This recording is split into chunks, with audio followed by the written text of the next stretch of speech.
ભવ સંભવ ભીતિ ભેદનમ સુખ સંપત કરુણા નિકેતનમ વ્રતદાન તપ ક્રિયાફલમ સહજાનંદ ગુરુમ ભજે સદા વર્ણિવેશ રમણીય દર્શનમ મંદહાસ્ય રુચિરાનનાંબુજમ પૂજિતમ સુરનરોત્તમે મુદા ધર્મનંદનમહં વિચિંતય ત્વં સુકાંતવૃતમ કાંતમ ત્વં કાંતમ સર્વદોગતમ ત્વં ગતે દ્વેગદેવત્વમ ત્વં વંદે ભક્તિકાસુતમ. સર્વ અવતારી સર્વ કારણના કારણ આપણા સૌના મોક્ષદાતા ઈષ્ટદેવ ભગવાન શ્રી સ્વામિનારાયણ, સ્વામિનારાયણ સંપ્રદાય દક્ષિણ વિભાગ અધિષ્ઠાતા દેવ વડતાલવાસી શ્રી લક્ષ્મીનારાયણ દેવ હરિકૃષ્ણ મહારાજની છત્ર છાયામાં પંચામૃત મહોત્સવ એવં ભક્તિ મહાપર્વ અંતર્ગત જ્યારે આપણે ત્રિવેણી સંગમ યુક્ત મહોત્સવને માણી રહ્યા છીએ, શિક્ષાપત્રી દ્વિશતાબ્દી મહોત્સવ, મદન મોહનજી મહારાજ સ્થાપના દ્વિશતાબ્દી મહોત્સવ અને આચાર્ય સ્થાપના દ્વિશતાબ્દી મહોત્સવ. આજના આ શુભ અવસરે સભામાં ઉપસ્થિત ધર્મકુળ આશ્રિત વાલા સર્વે અમારા સંતો પાર્ષદો, શ્રીજીના લાડીલા ધર્મકુળ આશ્રિત વાલા સર્વે સત્સંગી હરિભક્તો, સર્વ ધર્મપ્રેમી સજ્જનો, સર્વ મોક્ષભાગી જીવાત્માઓ, દરેક ભક્તજનોને અમારા હૃદયપૂર્વક જય સ્વામિનારાયણ. વાલા ભક્તો, ખૂબ સુંદર શિક્ષાપત્રી ભાષ્ય અને એના મહાત્મ્યની કથા 2 દિવસથી આપણે સૌ શ્રવણ કરી રહ્યા છીએ.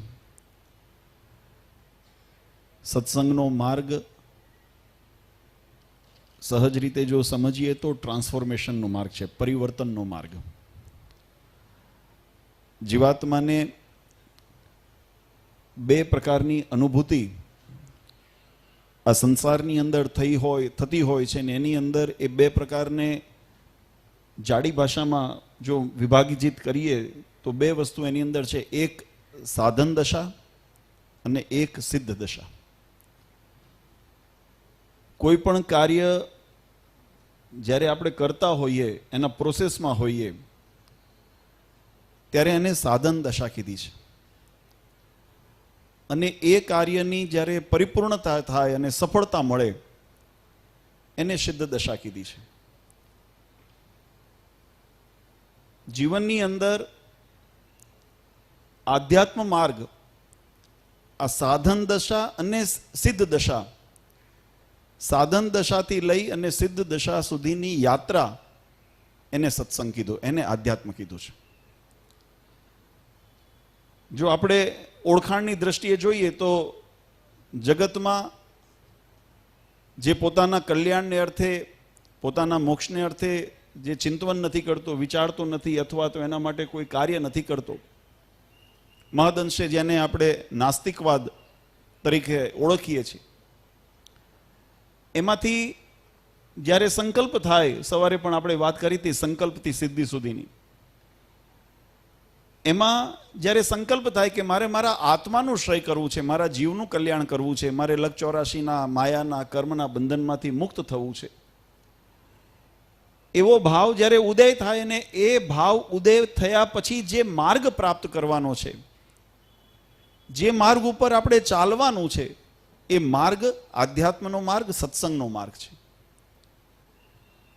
અને એ માર્ગની અંદર જ્યારે ચાલતા હોઈએ ત્યારે આપણી ઓળખાણ કેવી બને? જો પહેલા જગતનો જીવ હોય, આ સંસારની અંદર અનેક પ્રકારના જન્મધારી શરીરધારી જીવો અત્યારે અસ્તિત્વમાં હોઈ શકે, પણ આ બધાને આ ઉપલબ્ધિ નથી પ્રાપ્ત થતી, બધાને મોક્ષનો માર્ગ પ્રાપ્ત નથી થતો. જેના ભાગ્યની અંદર મુમુક્ષુતાનો અંકુર ઉદય થયો હોય, જેના પૂર્વના પુણ્ય ઉદય થયા હોય, અનંત જન્મ સંસિદ્ધતો યાતિ પરામ ગતિ, અનેક જન્મના જ્યારે સત્કૃત્ય ઉદય થયા હોય ને એમાં પણ વિશેષ વચનામૃતની શાખે, એમ કહું તો અતિશયોક્તિ નથી, શ્રીમદ ગીતાજીના શ્લોકની સાક્ષી એમ કહું તો અતિશયોક્તિ નથી, જ્યારે પોતાના કર્મની સાથે ભગવાનની કૃપા ભળે ત્યારે જીવાત્માને આ માર્ગ મળે છે, નહીં તો અડધું રહી જાય છે. કેવળ કર્મ પુરુષાર્થથી નથી વાત થતી, કર્મની સાથે ભગવાનનો કૃપા આશીર્વાદની પ્રાપ્તિ થાય ત્યારે આ સદમાર્ગની પ્રાપ્તિ થાય છે. અને જ્યારે એ માર્ગ ઉપર આપણે ચાલતા હોઈએ એટલે સહજ સંજ્ઞા આપણા માટે શું વપરાય કે આ ભક્ત છે. પહેલા જ્યાં સુધી સત્સંગમાં નહોતા જ્યાં સુધી ધર્મ માર્ગમાં નહોતા ત્યાં સુધી જગતનો જીવ હતો. જેમ અનેક જીવો શરીર ધારણ કરીને આ સંસારમાં વિચરણ કરે છે, એ માયલા આપણે એક પામર જીવ હતા. પણ એ પામર જીવમાંથી ટ્રાન્સફોર્મેશન થયું, એની અંદર પરિવર્તન થયું. આપણા હૃદયની અંદર કંઈક વિશેષ જાગૃતિ થઈ, સંકલ્પરૂપી. અને એ સંકલ્પરૂપી જે જાગૃતિ થઈ, એ આત્મચેતનાની જે જાગૃતિ થઈ, એની અંદર આપણને સત્સંગનો યોગ થયો, કથા વાર્તાનો યોગ થયો, સંતોનો યોગ થયો. અને એના માધ્યમે કરીને ભગવત માર્ગે ચાલવાનું આપણને જે પ્રેરણા ઉત્પન્ન થઈ, આપણા હૃદયની અંદર એનો અંકુર જે ઉત્પન્ન થયો, એ માર્ગ આપણને જગતના જીવ, પામર જીવમાંથી ભક્ત બનાવ્યા. આપણને એક પ્રમોશન મળ્યું, આપણે જગતના જીવમાંથી ભક્ત આવ્યા. અને ભક્ત દશા આ સાધન દશા છે. અત્યારે આપણે સાધન કરી રહ્યા છીએ. અને આ સાધનની જ્યારે પરિપૂર્ણતા થાય ત્યારે એ જ ભક્ત એ ભક્તમાંથી મુક્ત બનશે, ભગવાનના ધામનો અધિકારી બનશે. અને ભગવાનના સારૂપ્યપણાને, સાલોક્યપણાને, સાનિધ્યપણાને પામીને જે 6 પ્રકારની, જે 4 પ્રકારની મુક્તિ શાસ્ત્રોએ બતાવી, 6 પ્રકારના વિકારે રહિત એવું જે પરમાત્માનું ધામ બતાવ્યું, એ ધામનો અધિકારી બનશે. એની પ્રાપ્તિ, એ એનું લક્ષ્ય છે, એની સિદ્ધિ છે. જ્યાં સુધી સાધન દશામાં પણ નહોતા ત્યાં સુધી પામર હતા. સાધન દશામાં આવ્યા એટલે ભક્ત થયા. અને ભક્તિ કરતા કરતા જ્યારે એ ભક્તિ પરિપક્વ થશે અને જીવાત્મા પોતે પૂર્ણ કામ થશે, ત્યારે જીવાત્મા એ મુક્ત બનશે. આ ટ્રાન્સફોર્મેશનની જે પ્રક્રિયા, પરિવર્તનની પ્રક્રિયા, એનું નામ સત્સંગ છે. પણ આ ટ્રાન્સફોર્મેશન કેવી રીતે થાય, પરિવર્તન કેવી રીતે થાય? કોઈ પણ કાર્યની સિદ્ધિ શ્રીમદ ભાગવતજીની અંદર, વચનામૃતની અંદર મહારાજે આ વાત બહુ સુંદર રીતે સમજાવી. કોઈ વિગતનો સાક્ષાત્કાર કરવો હોય, કોઈ વાતને જીવનની અંદર પચાવી હોય, તો એના માટે 3 પ્રકારના યત્ન જરૂરી છે, 3 પ્રકારના પ્રયત્ન કરવા પડે. મહારાજે વચનામૃતની અંદર ભાગવતજીનું શાખ લઈને આ વાત સમજાવી. મહારાજ કે ભગવાનની મૂર્તિને અંતરમાં ધારવી છે, તો કેવળ એક વખત દર્શન કરવાથી આપણને મૂર્તિ મનમાં ઉતરતી નથી, આવું વચનામૃતમાં કહે છે. મહારાજ કીધું ઘણો સાધન કરીને પણ નથી ઉતરતી. પણ મહારાજે વચનામૃતમાં પાછું એમ પણ કીધું, કાયર થઈને ધ્યાનનો ત્યાગ ન કરવો, પ્રયત્નશીલ રહેવું. અને ભાગવતજીના મહારાજે ત્યાં પ્રમાણ આપીને એમ કીધું કે ભાગવતજીની અંદર જેમ બતાવ્યું કે શ્રવણ, મનન ને નિધિધ્યાસ, એમ દર્શન, મનન અને નિધિધ્યાસ, આ 3 જ્યારે યત્ન જીવાત્મા કરે, પહેલો યોગ, દર્શન એટલે એના યોગમાં આવવું, મનન એટલે એના પર ચિંતન કરવું, એના ઉપર વિશ્લેષણ કરવું, એની અંદર બુદ્ધિની અંદર, મનથી એની અંદર મંથન કરવું, એની અંદર ઓતપ્રોત થવા પ્રયત્ન કરવું. અને એક વખત એકાત્મ ભાવને જ્યારે પામી ગયા હોઈએ પછી એનો નિધિધ્યાસ રાખો, એનો અભ્યાસ છોડી દો ને. તોય તમને હું સામાન્ય દ્રષ્ટાંત આપું. આપણે એમ કહેવાય કે બાળક નાનપણમાં ચાલતા શીખે, પછી ચાલતા ભૂલી નથી જતું, પછી ભૂલાય નહીં. અમુક વસ્તુ એવી છે કે જે આવડી ગયું હોય આવડી જાય, પણ તમે ઘણા વખત સુધી જો તમે એનો યોગ ન રાખ્યો હોય ને, તો ધીમે રહીને પછી જો કોઈને ફ્રેક્ચર થયું હોય, હોસ્પિટલમાં 6 મહિના, વર્ષ દિવસ જો રહેવાનું થયું હોય ને, પછી ઊભા થાવ ને, તો એમને તમે ચાલવા જાઓ ને તો ડગમગું થવા માંડે પગ. થાય છે કે નથી થતું? તમે ગાડી ચલાવતા હો, 4 વ્હીલર 2 વ્હીલર ચલાવતા હો, જ્યારે લીધું, શીખ્યા, લાયસન્સ બાયસન્સ મળી ગયું, ઘણા વર્ષો સુધી ચલાવ્યું હોય, પણ તમે 5-25 વર્ષ તમે છોડી દો અને પછી જો તમારે ફરી એક વખત ઓચિંતાનું ચલાવવામાં આવે ને, તો એની અંદર આપણા ઉપર આત્મવિશ્વાસ નથી રહેતો, એની અંદર ડગમગતપણું આવી જાય છે. કેમ? એનો નિધિધ્યાસ છૂટી ગયો, ડગમગતપણું આવે. એમ સત્સંગની અંદર પણ જે કાર્યને સિદ્ધ કરવું છે, એ ભગવાનની મૂર્તિ સ્વરૂપ હોય તોય ભલે, અથવા ભગવાનની વાણી સ્વરૂપ હોય તોય ભલે, પણ એનો નિધિધ્યાસ આવશ્યક છે.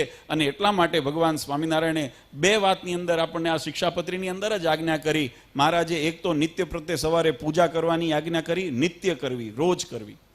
સાયંકાળે નિત્ય પ્રત્યે ભગવાનના મંદિરે જવું, ઉચ્ચ સ્વરે ભગવાનનું નામ સ્મરણ, દર્શન, કીર્તન આદિના દર્શન, આરતી વગેરે આપણે કરતા હોઈએ, એ ચેષ્ટા વગેરે બોલવા, નિત્ય કરવા. અને ભગવાનના વચનરૂપી, વાણીરૂપી જે ભગવાનનું સ્વરૂપ, એવી શિક્ષાપત્રીનો પાઠ પણ નિત્ય કરવો, એવું મહારાજ કીધું. નિધિધ્યાસ કોઈ દિવસ એની અંદર ફેર ન પાડવો. સિવાય શાસ્ત્ર મર્યાદામાં રહીને, જ્યારે સૂતક આદિ હોય અથવા તો એવી અવસ્થા હોય કે જ્યારે ન કરી શકતા હોઈએ, ત્યારે શાસ્ત્ર મર્યાદા છે, પણ અભ્યાસે કરીને તો એનો નિત્ય યોગ રાખવો. આ સાક્ષાત્કાર કરવાની રીત છે. આજે આપણે 200 વર્ષનો ઉત્સવ ઉજવીએ. જો કે ઉત્સવ હમણાં એસપી સ્વામીએ પોતાનો ભાવ વ્યક્ત કર્યો પોતાની શૈલીની અંદર, અને વાસ્તવિકતા પણ છે. બે પ્રકારના લોકો ઉત્સવ ઉજવે છે અને ઉજવશે. એક તો જે શિક્ષાપત્રીને વાસ્તવમાં ભગવાનનું સ્વરૂપ માને છે અને એની આજ્ઞાને અનુસરવા માટે કટિબદ્ધ છે, એવા વ્યક્તિ પણ આપણે બધા ભેગા થઈને ઉત્સવને ઉજવીએ છીએ. યથાશક્તિ, યથા સાધન, યથા મિલિત ઉપચાર દ્રવ્ય. દરેક પૂજાની અંદર આ વાક્ય આવે છે કે આપણી શ્રદ્ધા શક્તિ પ્રમાણે. અને મહારાજે પણ લખ્યું, વ્રત ઉત્સવ સમય આદિ જે પણ કરવા એ પોતાની શ્રદ્ધા શક્તિ પ્રમાણે કરવા અને ભગવાનને રાજી કરવા, દુનિયાને દેખાડવા ન કરવા. આપણા આત્માનું કલ્યાણ થાય ને મહારાજ મારો ધણી રાજી થાય ને એ રીતે કરવા. અને આપણે એ રીતે દર વખતે કરીએ છીએ. એ આપણા માટે આનંદની વાત છે. પણ ઘણા એવા ભૂંગળા વગાડશે કે શિક્ષાપત્રીના અતથી લઈને ઇતિ સુધીના હું જો ગણાવવા બેસું ને તો ઘણું સમય લાગે, પણ સંક્ષિપ્તમાં જો યાદ કરીએ ને તો મહારાજે સર્વપ્રથમ શિક્ષાપત્રીના પ્રારંભની અંદર, આપણે ગઈકાલે સવારના સત્રની અંદર એ પ્રસંગને આપણે લીધો હશે, એના ક્રમની અંદર આવ્યો હશે. કારણ કે અમે આમ આપણે 3 ઉત્સવ ઉજવવાના છે. આપણી પાસે દિવસ કુળ 5 છે. પંચામૃત મહોત્સવની અંદર લાભ પાંચમ સુધી આપણે પૂરું કરવું છે. પાછળના કાર્યક્રમો પાછા બીજા પ્રસંગો બધા આપેલી તારીખો છે. એટલે આને સમન્વય કરવો તો એટલે અમે કીધું શિક્ષાપત્રી ગહન ભાષ્ય છે અને એનું કથા કરવી ને આપણા શાસ્ત્રની અંદર, સત્સંગી જીવનની અંદર આ ભાષ્યની રચનાનો બહુ સુંદર વિસ્તારથી વર્ણન કર્યું છે. ભગવાન સભા કરીને બેઠા હતા અને શતાનંદ સ્વામી 1885માં, શિક્ષાપત્રી લખાણી 1882માં મહારાજે વસંત પંચમીના દિવસે લિખામી સહેજાનંદ સ્વામી મહારાજે પોતે સ્વહસ્તે શિક્ષાપત્રી વડતાલની અંદર હરિમંડપની અંદર બેસીને મહારાજે લખી. પછી મહારાજ એ શિક્ષાપત્રીને એની 8 પ્રતો બનાવી છે. એમાં શાસ્ત્રમાં એનું વર્ણન આવે છે કે મહારાજે એની 8 પત્ર એટલે 8 દિશા બતાવી. એની અંદર સૂચક છે, 4 દિશા અને 4 ખૂણા. એટલે 8 દિવસની અંદર મહારાજે એક પ્રતો પોતાના ભાવને, પોતાના અંતરની જે અર્થ હતા, મહારાજનો જે હૃદયનો ભાવ હતો એ ભાવને શિક્ષાપત્રી રૂપ મહારાજે લખી અને સર્વ જીવ હિતાવહના સિદ્ધાંતને પરિપૂર્ણ કરવા માટે મહારાજે 8 દિશાની અંદર એને વહેતી કરી. મહારાજે એના પુસ્તક લખાવ્યા. પણ મહારાજને સંતોષ ન થયો. પછી ઘણા બધા સંતોએ આપણે જોઈએ છીએ સત્સંગની અંદર ઘણી બધી જગ્યાએ પ્રસાદીની પ્રતો આપણને જોવા મળે છે. સંતોએ પોતાના રીતે, પોતાના નિધિ અભ્યાસ માટે, પોતાના પૂજા માટે એના ઉપરથી અવતરણ કર્યા. પણ એ શિક્ષાપત્રી મહારાજે લખી. પછી મહારાજ 85ની સાલની અંદર મહારાજ સભા કરીને બેઠા હતા. શતાનંદ સ્વામી મહારાજની પાસે આવ્યા અને મહારાજની પાસે આવીને મહારાજ પ્રસન્ન વદન હતા. મહારાજ બહુ મોજમાં હતા. એટલે શતાનંદ સ્વામીએ સમયનો લાભ લેતા મહારાજને કીધું કે મહારાજ તમે અમારા ઉપર બહુ રાજી થયા હો તો એક મારું જૂનું વચન બાકી છે. સત્સંગ જીવન પ્રથમ પ્રકરણની અંદર એનો વિસ્તારથી વર્ણન આવે છે કે શતાનંદ સ્વામીને જ્યારે મહારાજનો મેળાપ થયો ને અને શતાનંદ સ્વામીને અહોભાવ ભગવાન પ્રત્યે થયો, ત્યારે શતાનંદ સ્વામીએ મહારાજ પાસે આજ્ઞા લીધી કે મહારાજ આપના દિવ્ય ચરિત્રો રચવાનો ગ્રંથ કરવાની મને આજ્ઞા આપો, મને એવા આશીર્વાદ આપો ને આજ્ઞા આપો કે મારે આપના ચરિત્રોથી સભર એવો ગ્રંથ લખવો છે. મહારાજને આ શતાનંદ સ્વામીએ જ્યારે મહારાજ બહુ પ્રસન્ન વદન હતા ત્યારે મહારાજની આગળ જઈને મહારાજને કહે કે મહારાજ તમે રાજી હો, તમે મારા સર્વ સંકલ્પ મનોરથ પૂર્ણ કરવા યોગ્ય છો અને એટલે તમારી પાસે મારી એક યાચના છે કે આજીજી છે કે મને આપનું જૂનું વચન એ છે કે આપે મને કીધું હતું કે સમય આવશે ત્યારે અમે તમને કહીશું. આપ અત્યારે અતિ પ્રસન્ન છો તો અમને એટલી મને આજ્ઞા આપો ને આશીર્વાદ આપો કે આપના ચરિત્રથી સભર હું ગ્રંથની રચના કરું. ત્યારે મહારાજે ખૂબ રાજી થઈને શતાનંદ સ્વામીને કીધું કે અમારા મનુષ્ય લીલા સંકેલ્યા પછી આ સંસારને, આ સદ્ધર્મનો માર્ગ, આ ઉપાસના ભક્તિનો માર્ગનું કાયમ પોષણ થાય, ચારે પુરુષાર્થની સિદ્ધિ થાય અને ઉપાસનાની અંદર કાયમ દ્રઢતા રહે, એના માટે અતિ ઉપયોગી એવા અમારા ચરિત્રોથી સબર ગ્રંથ છે. એ ઘણો ઉપયોગી થશે. એ તમે લખો, એમાં મને વાંધો નથી, મારી આજ્ઞા અને આશીર્વાદ તો છે. પણ એ પહેલાં મારી એક ભલામણ છે. આ ભલામણ સ્વયં ભગવાન શ્રીહરિ કરેલી છે. શતાનંદ સ્વામી તો સત્સંગી જીવન નામક ગ્રંથ લખવાની આજ્ઞા લેવા ગયા હતા, પણ મહારાજે એમને સામેથી એમ કીધું કે તમે સત્સંગી જીવન ગ્રંથ તમે લખો. એ પહેલા મારી એવી ઈચ્છા છે કે અમે આજે 212 શ્લોકની અમે જે શિક્ષાપત્રી લખી છે ને એના ઉપર વિવેચન તમે એના ઉપર કરો. કારણ કે આ જે આચરણ છે ને, મહિમા અને આચરણનો, વાલા ભક્તો, ધર્મ અને ભક્તિની અંદર આ સમન્વયનો બહુ સુંદર આપણા માટે દ્રષ્ટાંત છે. ભગવાનના ચરિત્રોથી ભગવાનનો મહિમા સમજાય છે.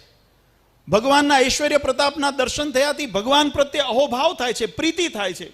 પણ એ પ્રીતિ ભક્તિમાં કેમ પરિણમે, એ ભગવાન પ્રત્યેનો અહોભાવ શરણાગતિમાં કેમ પરિણમે, એ ભગવાનની પ્રાપ્તિનો માર્ગ જીવાત્માને કઈ રીતે સુલભતાથી પ્રાપ્ત થાય એનું જો કોઈ માર્ગદર્શન હોય ને, એનું કોઈ માપદંડ હોય ને, તો એ આચાર સંહિતા છે, શિક્ષાપત્રી છે. એટલે મહારાજ કે અમારો મહિમા સમજાવતા પહેલા અમારા સિદ્ધાંતોને તમારે અમારે હરિભક્તો સુધી પહોંચાડવા છે. અને શિક્ષાપત્રી અને આ દિવસો જે ચાલે છે ને, દિવાળીના નવલા દિવસો આપણે કહીએ છીએ, બરાબર લગભગ ધનતેરસના દિવસે શતાનંદ સ્વામીએ આ શિક્ષાપત્રી અર્થદીપિકા ભાષ્ય લખવાનું એનો પ્રારંભ કર્યો અને કારતક સુદ બીજ સુધી એને પહેલા શિક્ષાપત્રીનું લેખન કર્યું અને તત્પશ્ચાત અર્થદીપિકા ટીકા કરી અને પછી આ બંને લઈને મહારાજની સમીપ ગયા.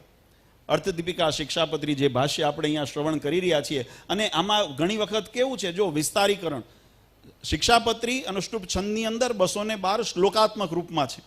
અને શ્લોકાત્મક રૂપ જ્યારે કરતા હોય ત્યારે એના છંદની માત્રાનું અનુસંધાન રાખવું પડે. કાવ્ય અને ગદ્ય અને પદ્યને જેને વ્યાકરણ ખબર હોય ને એને આ વાત ખબર પડશે. જેને આ વ્યાકરણની ભાષા જેને ખબર હોય તો દરેક વાતની અભિવ્યક્તિ માટે બે રીતે લખાય. જ્યારે કાવ્યની અંદર લખતા હોઈએ ત્યારે એની માત્રા અને તાલનું અનુસંધાન રાખવાનું હોય. આ સત્સંગી જીવન આખું અનુષ્ટુપ છંદની અંદર ગ્રંથ લખેલો છે. અને જ્યારે પદ્ય આપણે જ્યારે ગદ્ય લખતા હોઈએ એટલે કે લેખ લખતા હોઈએ ત્યારે એની અંદર કોઈ એવી મર્યાદાઓ નથી હોતી. એટલે જેટલું વિસ્તારીકરણ કરવું એટલું કરી શકાય. તમે કવિતા લખો ને, પંક્તિ લખો તો પંક્તિની અંદર એના છંદને બેસાડવો પડે. એટલે એની અંદર ઘણા શબ્દો ગાર્ભિત અને અંદર અંતર્વૃત્તિવાળા હોય, એટલે એનું બાહ્ય પ્રગટપણું ન દેખાતું હોય પણ છતાં એની અંદર અર્થ સમાયેલો હોય, એવા અર્થ હોય એની અંદર. અને એ રીતે શિક્ષાપત્રીનું જો તમે મૂળ સ્વરૂપ જુઓ, ઘણા એનાથી એનો અન્યાર્થ કરે છે. અને અન્યાર્થ કરતા હોય એટલે જેમ કે શિક્ષાપત્રીના મંગળાચરણમાં લખ્યું, ભ્રાતરો રામ પ્રતાપેચ્છા રામયો ધર્મ જન્મનો યાવ અયોધ્યા પ્રસાદાક્ય રઘુવીર બિધો સુતવ. અહીંયા ભગવાન સ્વામિનારાયણ શિક્ષાપત્રીની અંદર બિધો સુતવ એવા એટલે ભાઈના પુત્ર એવી રીતે આચાર્યનું કર્યું છે. પણ શતાનંદ સ્વામીએ જ્યારે આચાર્ય અર્થદીપિકા જ્યારે ટીકા લખીને ત્યારે એની અંદર એમને ભાષ્યની અંદર એના અર્થની અંદર ભાષાંતરની અંદર એમને સ્પષ્ટપણે લખી દીધું કે એવા અયોધ્યા પ્રસાદ અને રઘુવીર પ્રસાદજી, એમના મહારાજ નામનો ઉલ્લેખ કરી દીધો. કારણ કે શિક્ષાપત્રી લખાણી 82ની અંદર, 85ની અંદર જ્યારે અર્થદીપિકા ભાષ્ય ટીકા થઈને ત્યારે સમય આચાર્ય સ્થાપના 82માં મહારાજે કરી દીધી. પહેલા શિક્ષાપત્રી, તમે સત્સંગી જીવનનો ક્રમ જોજો, 40ની અંદર શિક્ષાપત્રીનું આવે છે પછી 44માં આચાર્ય સ્થાપના આવે છે. જ્યારે સ્થાપના થઈ ત્યારે ભગવાને ઓળખાણ આપી, પણ એથી એનો ભાવ બદલાઈ નથી જતો.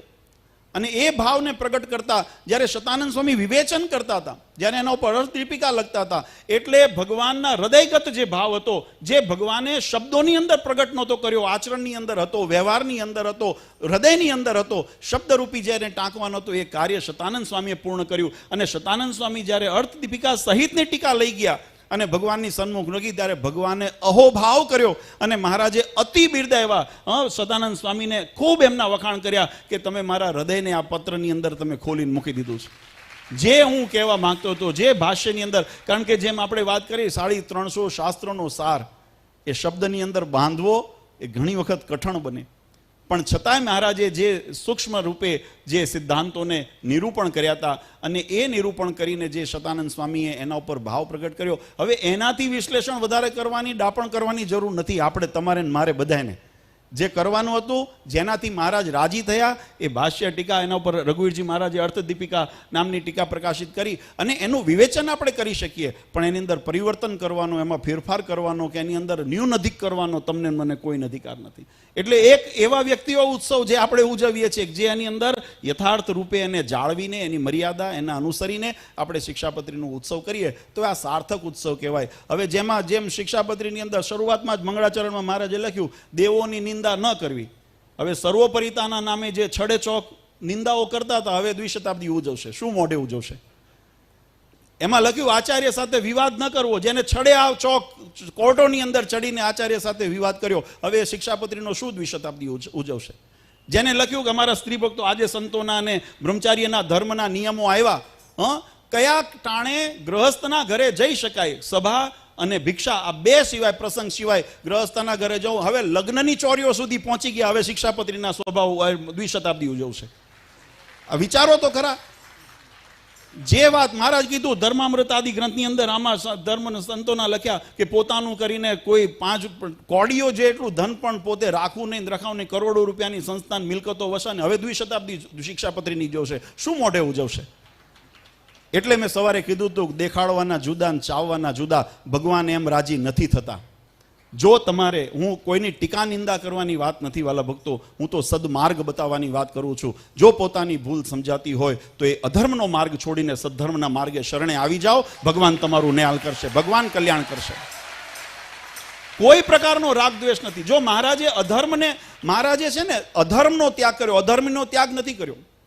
મહારાજ કોઈથી ભૂલ થાય, કોઈની ક્ષતિ થઈ જાય, કોઈએ આજે જે મોઢે આચાર્યનો મહિમા, આચાર્ય જે ગોપાલ સ્વામી આદિ સંતોના મુખે કરતા કીર્તનોની અંદર તમે કહેતા હતા કે આને બીજા જેવા ન જાણો, તમારા અવતાર જેવા તો જાણો, અમારા પધરાવેલા દેવ જેવા તો જાણો. આજે એની સામે તમે છડે ચોક વિતાર. મહારાજે શિક્ષાપત્રીમાં પણ લખ્યું, સત્સંગી જીવનમાં પણ લખ્યું, દેશ વિભાગના લેખમાં પણ લખ્યું, અમારી આજ્ઞા ન માળે એ ગુરુદ્રોહી છે, વચનદ્રોહી છે, ચાંડાલ્ય તુલ છે, એવા શબ્દો વાપર્યા. અને તમે છતાંય એનો ભંગ કરીને તમે તમારી રીતે ઉજવ્યા. હવે તમે આચાર્ય સ્થાપના દ્વિશતાબ્દી મહોત્સવ ઉજવો કે શિક્ષાપત્રી મહોત્સવ, શું ફળવાનો છે?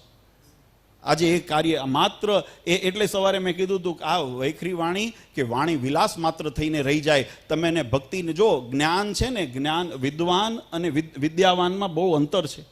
આ શબ્દને સમજવાની જરૂર છે. માત્ર સમજણ હોવી ને એને જ્ઞાની કહી શકાય, વિદ્વાન કહી શકાય. પણ જીવનની અંદર જો અહંકારે યુક્ત જ્ઞાન હોય ને તો એને વિવેકી નથી કહેવાતો. એને વિવેકી નથી કહેવાતો, વિદ્યાવાન નથી. જો અહંકાર બંને રીતે, રાવણ અને રામમાં મોટો આ જ ભેદ હતો. રાવણ હતો ને ભગવાન શિવનો મહાન ભક્ત હતો, 4 વેદનો પંડિત હતો, સંગીત આદિ શાસ્ત્રોનો નિપુણ હતો, રાજા ચક્રવર્તી સમ્રાટ હતો, અનેક ગ્રહોને પોતાની આગળ બંદી બનાવી રાખ્યા હતા. પણ આ બધાનું એને ગુમાન, અભિમાન ને અહંકાર હતો. જ્ઞાન તો હતું. અને ભગવાન રામ હતા ને, ભલે તપસ્વી વેચાતા, એને અહંકાર નહોતો, એને અહંકારનું જ્ઞાન હતું. એમને ભગવાન રામને એ અહંકાર શું છે જાણતા હતા. એટલે જીવનમાં એને પડછાયો ન પડવા દીધો. ત્યારે ભગવાન એ રઘુનાથ એ આપણા આદર્શ કહેવાના. અને રાવણને કોઈએ જગતમાં આદર્શ ન માન્યો, ને તો હોનાની લંકા બનાવી હતી. એમ તમે આ પથરાથી તમે જે પણ સૃષ્ટિને તમે ખડકો છો ને, એમાં આધ્યાત્મિક ચેતના જીવંત નથી રહેતી. આ મારા શબ્દોને બહુ વિસ્તારપૂર્વક સાંભળજો. મહારાજના વચનામૃતના શબ્દો જો ખોટા પડે, જો આ વાત સિદ્ધ થતી હોય, માત્ર પથરાની તમે જે સૃષ્ટિ ખડી કરીને વૈભવી તમે જગતને તમે અંજાવવા પ્રયત્ન કરતા હો, અને તમે એમ કહેતા હો કે અમે અક્ષરધામ અહીંયા ખડું કર્યું, એ અક્ષરધામની ભગવાનની નજરમાં કોઈ કદર નથી. પર્ણકુટીર હોય, પાંદડાની ઝૂંપડી બનેલી હોય, પણ ત્યાં ધર્મ, જ્ઞાન, ભક્તિ, વૈરાગ્યનું પોષણ થતું હોય, ઉપાસના ભક્તિને પોષણ મળતું હોય. મહારાજ કે એ અમારા માટે શ્રેષ્ઠ છે. આ માર્ગ ભગવાન સ્વામિનારાયણનો આપણને સિદ્ધાંત બતાવે. અને એટલા માટે આપણા સૌના જીવનની અંદર જે મેં કીધું એમ કે નિત્ય જો એના મહિમા મહારાજે સ્વયં વચનામૃત ગ્રંથની અંદર લખ્યો હોય, શિક્ષાપત્રીની અંદર મહારાજે લખ્યો હોય, જે શ્રવણ, મનન અને નિધિધ્યાસ એનો રોજ અભ્યાસ કરીએ, એનું અનુસંધાન રોજ રાખીએ, તો આપણને ક્ષણ માત્ર માટે પણ અનુસંધાન થાય. મહારાજે વચનામૃતમાં વાત સમજાવી કે સિદ્ધ દશાને પામેલા હોય, દેવરૂપને પામેલા હોય, બ્રહ્મ સ્થિતિને પામેલા હોય, પણ તો ભગવાનના સાનિધ્યનો ક્ષણ માત્ર માટે, આવું વચનામૃતમાં મહારાજે લખ્યું, ક્ષણ માત્ર માટે પણ જો અભાવ અવકાશ થાય તો મહારાજ કે મોટી સિદ્ધિને પામેલાનો પણ પરાભવ થાય છે. આ વચનામૃતના શબ્દો છે. એટલે ભગવાનને મૂકીને, ભગવાનના સિદ્ધાંતોને મૂકીને, ભગવાનની બાંધેલી શું મોઢે, મેં કીધું એમ જગતને માત્ર અંજાડવા માટે આ સત્સંગનો કોઈ ઉપયોગ કરવો એ હિતાવ નથી. છતાંય કળિયુગ છે એટલે થવાનુંય ખરું. પાછું આને તમે હું નહીં રોકી શકીએ. મહારાજ સ્વયં આ ધરા ઉપર પધાર્યા, ભગવાન રામ રૂપે પધાર્યા, ભગવાન કૃષ્ણ રૂપે પધાર્યા, મત્સ્ય, કચ્છ, વરા, નરસિંહ આદિ અવતાર પરમાત્માના થયા, અને ભગવાન સ્વામિનારાયણ સ્વયં આ ધરા ઉપર પધાર્યા. તો શું કંઈ બધાય સત્સંગી થઈ ગયા? બધાય ભગવાનને ભગવાન માની લીધા? બધાય ભગવાનના આશ્રિત થઈ ગયા? એ તો જેના ભાગ્યમાં હતું ને એને આ મહાસુખની પ્રાપ્તિ થાય. બાકી ભાગ્યહીન નર પાવત નહીં. તુલસીદાસજીએ એમાં લખ્યું, સગલ પદાર્થ હે જગમાહી, ભાગ્યહીન નર પાવત નહીં. આપણા ભાગ્ય ફૂટલા હોય ત્યારે આ છેડો અને આ શરણ મૂકીને બીજે જવાનું મન થાય, અને વિમુખોના શરણે જઈને પછી તમે મોટા તાયફા કરો, એમાં ભગવાનનો રાજીપો ક્યારેય નથી. તમે જગતની અંદર જે તમારી વાહવાહી ડંકા વાગતા હોય ભલે વાગતા, એનાથી કોઈ ફેર ભગવાનને પડતો નથી. મહારાજની દ્રષ્ટિ જો કોઈ હોય ને તો આજે રઘુવીરવાડીની અંદર આ ઉત્સવ ઉપર મહારાજની દ્રષ્ટિ છે, અને એ વાતનું પ્રમાણ આપણા હૃદય એની અંદર આપણને સાક્ષી આપે છે. આ આત્મશ્લાઘાની વાત નથી, કારણ કે પરમ પૂજ્ય મહારાજશ્રી, પરમ પૂજ્ય માતુશ્રીએ જે સિદ્ધાંતને, ભગવાન સ્વામિનારાયણની આજ્ઞાને, આની અંદર ઘણી વખત હું 1-2 મિનિટ વધારે લઉં કારણ કે આજે શિક્ષાપત્રીનો છેલ્લો દિવસ છે. આજે આપણે આ 5 દિવસની અંદર આ વાતને આપણે વહેંચી હતી કે 2 દિવસ, કારણ કે ગહન શાસ્ત્ર હતું એટલે એને 2 દિવસ ફાળવ્યા, કારણ કે તો જ 212 શ્લોક આપણે એનો તોય વિસ્તારપૂર્વક તો વર્ણન ન જ થઈ શક્યું. કદાચ મારે એના હારું એક મહિનાની કથા અલગથી કરાવી પડશે અને એમાં બધાને આ વિસ્તારપૂર્વક તો જ વર્ણન થાય. કારણ કે મેં કીધું ને, શતાનંદ સ્વામીએ ભાષ્ય લખવાનું શરૂ કર્યું ને 85માં તો ધનતેરસથી શરૂ કર્યું અને પછી કારતક સુદ બીજ એટલે કેટલા દિવસ, 15 દિવસ આ 3 દિવસ ઓલા, 17-18 દિવસ તો ખાલી એનું લેખન કરતા થયા. હવે એને મારે ગાવા હોય, એને સમજાવવા હોય, એની અંદર જે ભાષ્યમાં સંશોધનો થયા એના ઉપર તો સમય લાગે. પણ સંક્ષિપ્તની અંદર અમે બધા 4 વક્તાઓને સાથે સંકલન કરીને એના 53 શ્લોક બધાને વહેંચી આપ્યા કે ભાઈ 212 આપણે 2 દિવસમાં પૂરા કરીએ. કારણ કે કાલનો દિવસ એ આપણે ધોલેરા મદન મોહનજી મહારાજ દ્વિશતાબ્દી મહોત્સવને સમર્પણ કર્યો છે. એટલે કાલે ભગવાન ધોલેરા મદન મોહનજી મહારાજની સ્થાપનાની મહાત્મા અને કથાનું આપણે શ્રવણ કરવું છે. સાંજે આચાર્ય સ્થાપના દ્વિશતાબ્દી મહોત્સવ અંતર્ગત આપણે કથાનું રસપાન કરવું છે. પરમ દિવસે આ સમગ્ર મહોત્સવને આવડી લઈને જે હોમાત્મક પંચકુંડી મહાયજ્ઞ અને જે મહાપૂજાનું આયોજન કરેલું છે, આપણે આખો દિવસ એનો લાભ દેવો છે. અને 5મે દિવસે લાભ પાંચમનો મેં સવારે કીધું હતું કે લાભ પાંચમનો લાભ બધાને કરાવીને પછી આપણે મહોત્સવને પૂર્ણ કરવો છે. પણ આ સમયની અંદર આપણે બધું સંક્ષિપ્તની અંદર લેવા પ્રયત્ન કર્યો, પણ એનું વિસ્તારથી સમજવું, વાંચવું જરૂરી છે. એટલે બધા ભક્તોને અમે ભલામણ કરીએ છીએ કે આ ઉત્સવ પૂરતું માત્ર શિક્ષાપત્રીનો મહિમા નથી, આ જીવન આપણા જીવનની અંદર એ મહિમા જળવાઈ રહે એના માટે દરેક ભક્તો ખૂબ મનની અંદર સંકલ્પ કરજો કે ભગવાનની આજ્ઞા પ્રમાણે અમે નિત્ય પાઠ તો કરશું જ, પણ સાથે સાથે અમે એનું અનુસરણ પણ જીવનમાં રાખશું. તો આપણો આ કરેલો ઉત્સવ સાર્થક થશે, તો આપણે કરેલો આ દાખલો સાર્થક થશે. એટલે મહારાજશ્રીએ જે આપણને આજ્ઞા કરી અને આ શિક્ષાપત્રી આદિ જે ઉત્સવ આપણે કરવાનો અવસર મળ્યો અને એ મર્યાદામાં રહીને આપણે કરીએ છીએ, તો ભગવાનને પ્રાર્થના કરીએ. વધારે સમય નથી લેવો. ભગવાને આપણને જે આ અવસર આપ્યો છે અને એ અવસર આપણા આત્મશ્રેય માટે, મેં કીધું આપણી યાત્રા છે, આ સિદ્ધિ નથી. હજુ તમે હું બધા સાધન દશામાં છીએ, હજુ આપણે ભક્ત કક્ષામાં છીએ. ભક્ત કક્ષામાંથી હા, મહારાજે કીધું ખરું કે જો તમારી સ્થિતિ એવી પામી ગઈ હોય તો તમે પૂર્ણ કામ માનો તો કોઈ બાકી રહેતું નથી. મહારાજ કે પછી અક્ષરધામ મળે કે ન મળે એની ચિંતા ન કરવી, એને તો છતે દેહ અક્ષરધામ છે. કારણ કે તમારી સ્થિતિ એ તમે પામી લીધી છે અને એ સ્થિતિ કરવાનું જે કાર્ય સવારે પણ કીધું હતું કે એની અંદર ઘણી વખત જો મૂર્તિને ઘડાવવું હોય ને તો એને તિખારા સહન કરવા પડે. મૂર્તિને, પથ્થરને જો ઘડાવવું હોય, મૂર્તિ થવું હોય, જો હોનાને ઘાટ આપવો હોય તો એને તપાવવું પડે, શુદ્ધ કરવું હોય તો એને તપાવવું પડે. એમ આપણા જીવનને પણ માયા, કર્મ અને કળિયુગના પ્રભાવથી મુક્ત કરવું હોય તો ક્યાંક મીઠા અને ક્યાંક કડવા એને ઔષધિને લેવું પડે. અને એ ઔષધિને જો આપણે પચાવી જઈએ અને જો પચાવીને આપણા રૂપને પરિવર્તિત કરી દઈએ તો આ જ જીવાત્મા એ અક્ષરધામનો મોક્ષનો અધિકારી બની જાય છે. અને એ કરવા માટેનો આપણો દાખલો છે. એટલે ભગવાનને પ્રાર્થના કરીએ કે આપણી આ યાત્રા નિરંતર ચાલુ રહે અને ક્યારે પણ કોઈ પ્રકારના કોઈ વિઘ્ન વિક્ષેપ અંદર આવતા હોય તો એનાથી કે ભગવાન અમારી રક્ષા કરે અને અમને બળ બુદ્ધિ આપે કે અમારો માર્ગ ભટકી ન જવાય. કારણ કે અત્યારે પ્રલોભનો બહુ જાજા હોય. અમે વિદેશ યાત્રામાં હોઈએ ને ત્યારે હું દ્રષ્ટાંત આપતો હોઉં છું. જોકે અહીંયા આગળ પણ એવું જોવા મળે, તમે હાઈવે ઉપર જતા હો ને એટલે પડખે સાઈડ ઉપર બધા બોર્ડ લાગેલા હોય એડવર્ટાઇઝમેન્ટના, પ્રચાર માટે અને બોર્ડ લગાવ્યા હોય. હવે ઘણા બધા એવા આકર્ષિત થઈને લગાવ્યા હોય કે તમારી ઈચ્છા ન હોય તોય ધ્યાન ત્યાં જાય. અને ધ્યાન થાય ને જો મન લલચાણું એટલે મન તરત ગાડી વળી જાય એ બાજુ. આપણે જતા હોઈએ કંઈક દિશામાં, પણ એ લલચાણું ને એટલે લાલચમાં અને માનપાન મોટપની લાલચ, પાન પ્રસાદની લાલચ, વ્યવહારની લાલચ, સુખી જગતના સુખ મેળવવાની લાલચ. આપણે તો મોટા ભાગે સત્સંગની અંદર મેં જોયું છે, જો સત્સંગ બધાય કરે છે ને બધાને ધન્યવાદ છે, અભિનંદન છે, સારી વાત છે, સત્સંગની પ્રવૃત્તિ કરે, પણ હેતુને પણ શુદ્ધ રાખજો.